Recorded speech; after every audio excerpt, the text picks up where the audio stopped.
Hello, good evening, and welcome to the Virtual Racers Club. We're here again for another lap around the Nordschleife in a Group 4 car this time. It's the Mazda3 Gr.4, the new addition to the Gran Turismo 7 lineup. And let's have a look then. Let's have a look at what this car's about. So it's a Mazda. Its manufacturer is in Japan. Its engine code is L4. It's like top trumps, this. It's turbocharged aspiration. Its engine type is an inline 4. The power is 380 brake horsepower, and it's got a 6-speed gearbox. It's front-engined, and its drivetrain is front-wheel drive. So I think this could be the first front-wheel drive car I've taken around Nords. The weight is 2,646 pounds or 1,200 kilograms, and the performance points in GT7 is 635.09, and it's in the Group 4 category. Its length is 4.470 meters. Its girth is 1.955 meters, and the height of this bad boy is 1.380 meters. Exploring the potential of internal combustion, a next-generation biodiesel-powered race car. This Mazda3 Gr.4 is a Gran Turismo original model, aesthetically based on the Super TQ spec race car called Mazda3 Bio Concept. The Mazda3 Bio Concept car is based on a next-generation biodiesel race machine developed for real-world testing in the 2023 Super TQ Hyundai Endurance Race Series. It is essentially the successor to Mazda's Bioconcept Demio/Mazda2 Bioconcept, which was in existence since 2021, that strives to blend carbon neutrality with the joy in driving. Both cars were entered in the ST-Q class, which is almost exclusively reserved for manufacturer development models. It is essentially the successor to Mazda's Bioconcept. I've read that, they've doubled up. For fuel, the car used 100% biodiesel made from used cooking oil. The engine comes in the form of a 2.2 litre Sky Active D unit. The car body has also been extensively modified to reduce weight. Components such as the engine hood and roof employ hybrid materials, namely a mix of CFRP and natural fibers. Also, to improve aerodynamic performance, the front and rear fenders have been widened, and new aero parts like the front spoiler, rear wing and side skirts have been fitted. This car is available from the Mazda in Brand Central for 350,000 creds, baby. And I don't usually like the front drive cars. I find they understeer really badly and aren't that much fun to drive. I didn't even know this car was front wheel drive.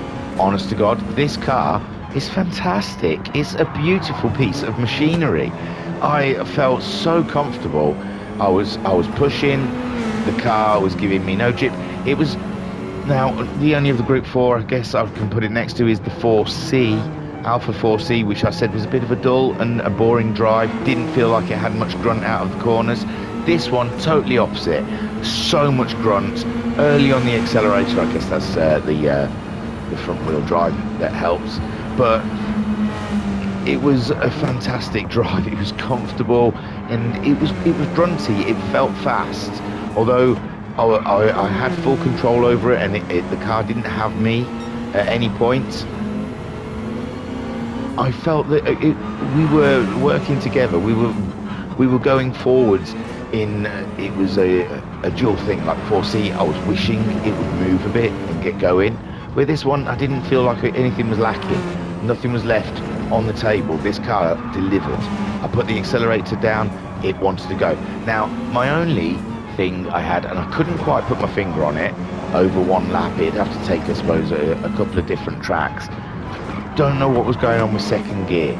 Didn't seem like there was any point to it. Every time I even tried second gear, it was straight up to the top of the rev limiter, and then we were having to go back in third. But the problem is, when I slowed down too much in third, it was a bit of a slow build going back, so you'd have to slip it in second, which then you're screaming. It was awkward. It just seemed awkward. Second gear seemed awkward, and I did at some point try not to use it all that often, because there was something not quite right about second gear.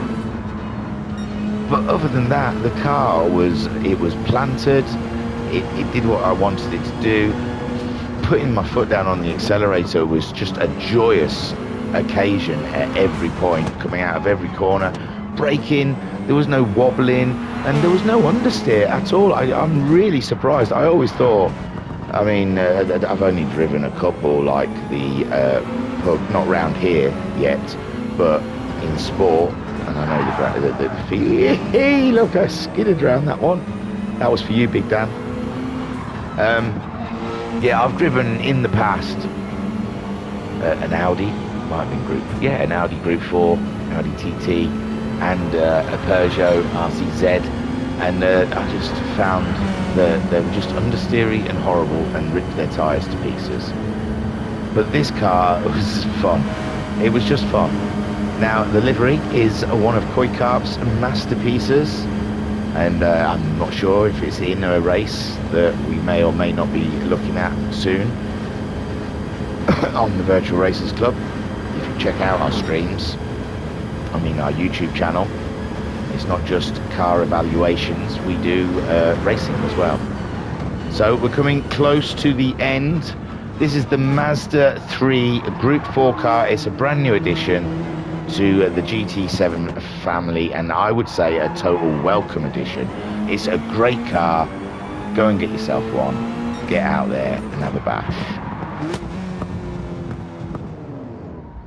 And so then, moving on to the table, and I think that's respectable. 5th place, a 129.102. It's some, what? Oof. 6 seconds faster than the Alfa Romeo 4C, and it beats the Audi Sports Quattro. But let's be fair to the Pikes Peak 87 Audi. It's not really its track, is it? It's really built for mud.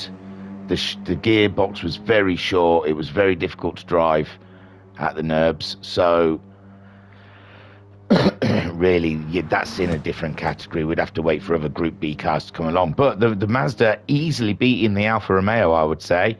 And I would grant you there's an element of me getting better at the track. There is parts of the track now where I'd lift before and I know not to lift now. So yeah, it's skew whiff, as in my experience of the track. It's probably something I should have really learned the track off by heart before starting this